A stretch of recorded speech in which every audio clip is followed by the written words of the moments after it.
K-Squad is now investigating the deadly shooting of a 16-year-old last night in Belleville.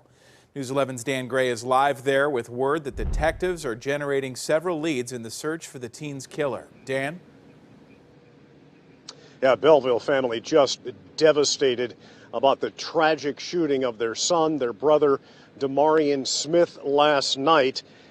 We have learned that Demauryon himself was able to talk with investigators before he died, providing them valuable information. We'll have more on that in a moment. But first, here's some video of the scene from last night where we see the shooting happened at about 5:30 last evening in the street on West Washington Avenue near South 62nd Street on the west side of Belleville.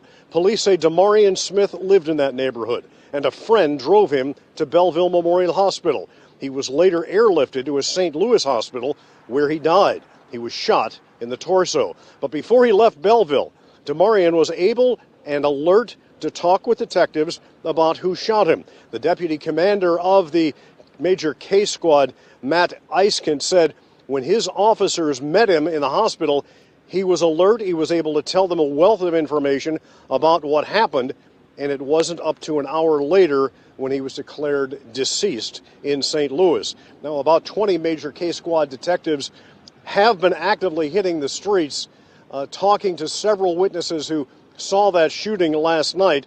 The investigators are not commenting about a motive just yet. They would like to hear, though, from anyone in the public. They feel that there are a number of people out there who knows what happened and knows who the suspect is, and they're asking anyone who has any information to contact the Major K-Squad at the Belleville Police Department. In Belleville, I'm Dan Gray, News 11. All right.